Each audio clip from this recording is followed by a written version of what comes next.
Lintasan kering sirkuit Sachsenring Jerman bikin kepercayaan diri Veda Ega Pratama melonjak. Cukup kecewa setelah finish keempat dan berselisih tipis dari podium 3 di balapan pertama. Ia comeback dengan menunjukkan performa terbaiknya di balapan kedua. Selain itu, Ramadipa yang di balapan pertama berhasil masuk podium 2 juga tampil dengan motivasi tinggi. Kecepatannya terbukti bukan hanya karena kondisi aspal yang basah, namun di situasi kering pun, kecepatan Ramadipa tetap ada di sana. Jadi, friend, berikut ulasan balapan kedua Red Bull Rookies Cup seri Jerman. Cuaca cerah berawan di balapan kedua ini sangat mendukung berlangsungnya balapan yang ketat dan seru. Balapan dimulai, start bagus dari Veda. Ia berhasil menerobos ke posisi 3, sedangkan Ramadipa di posisi ke-12. 3 pembalap terlibat crash di tikungan pertama. Gak pakai lama, Veda langsung kasih manuver ke Karpusin, tapi masih belum berhasil. Di waterfall, Veda nyoba lagi, tapi nggak ada celah.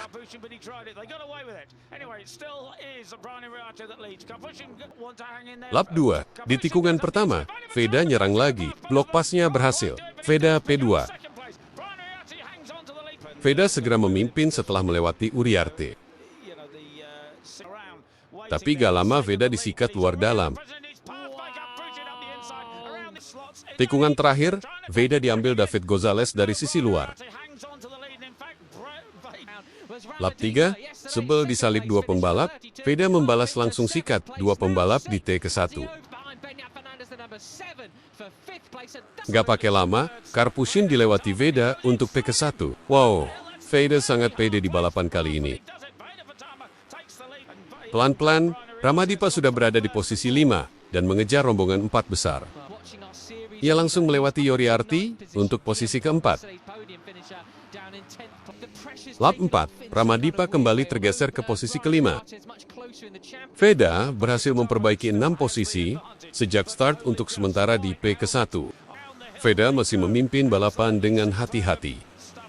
Wow, di T12 Veda langsung dilewati 3 pembalap sekaligus untuk kembali ke posisi keempat, Indonesia 4 dan kelima. Lap 5, sang pimpinan klasemen Hakim Danish crash. Ia mencoba untuk kembali melanjutkan balapan. Sementara itu, rombongan depan sudah berisi 6 pembalap, Indonesia ke-5 dan ke-6. Lap 6, Ramadipa bisa melewati Veda untuk berganti posisi. Kecepatan balapan yang tidak terlalu tinggi membuat rombongan kedua bisa mendekati.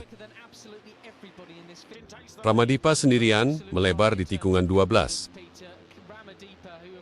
Lap 7, wow, Ramadipa melibas 3 pembalap di lintasan lurus untuk posisi kedua. Ramadipa berhasil memperbaiki 10 posisi sejak start untuk sementara di P kedua. Masih mode menyerang, Ramadipa melewati Karpusin di T11 waterfall. Lap 8, bisa dibilang 14 pembalap berada dalam satu rombongan besar terdepan. Ramadipa masih di P1 dan Veda di P ke-8. Seperti balapan-balapan yang lalu, Veda selalu bisa tetap tenang meski tergusur ke tengah atau belakang rombongan. Selama masih bisa mengikuti rombongan, serangan di 3 lap terakhir masih bisa diusahakan. Situasi ini juga bisa dimanfaatkan untuk menghemat ban sebelum dipush maksimal untuk 3 lap terakhir. Di tikungan 12, Veda terlihat seperti membuang sesuatu. Ini membuatnya dilewati pembalap lain. Lap 9, Ramadipa dilewati Karpusin lewat manuver led braking yang rapi. Veda berhasil kembali ke posisi ke-8. Sedikit melebar di tikungan 7, Ramadipa dilewati Morelli dan mundur ke posisi 4. Lap 10, Ramadipa mundur lagi ke posisi 6, dan Veda malah ke posisi ke-13. Lap 11, Ramadipa tergeser ke posisi 8, sedangkan Veda naik ke posisi ke-12. Lap 12, Ramadipa naik ke posisi 6 dan Veda ke posisi 11. Sepertinya mereka sedang dalam mode mantau situasi dan ngirit ban. Lakukan pergerakan seperlunya sambil menjaga posisi tak jauh dari rombongan terdepan. Lap 13. Ramadipa keluarin jurus lap breaking. Mampu ke depan tapi sedikit melebar. Ia masih bisa menjaga posisi 2 di belakang Morelli. Lap 14. Veda naik ke posisi 10 dan Ramadipa kembali ke posisi kedua.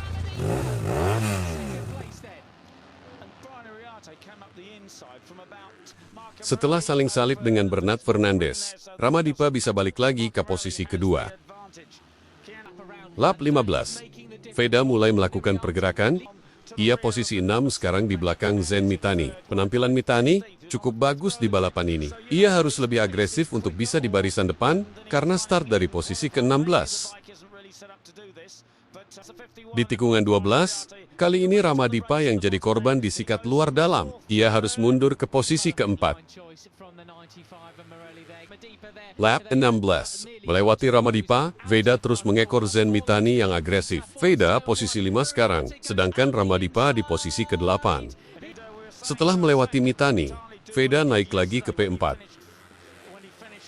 Veda Pratama terus memburu pembalap di depannya. Mode menyerang sudah diaktifkan kembali, saudara-saudara.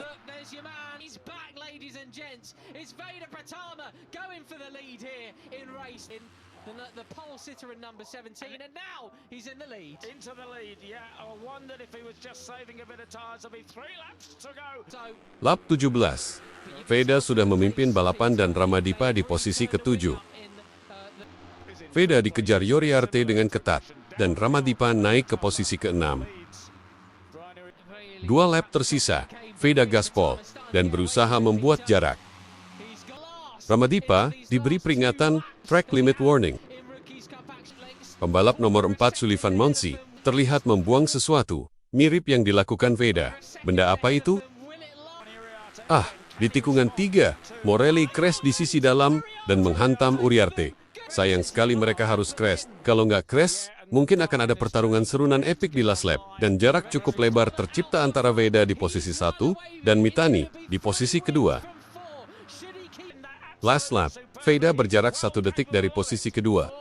Ramadipa led braking terukur dan blok pas rapi untuk melewati Bernat Fernandes di posisi keempat. Ia ikut bertarung untuk 2 podium tersisa.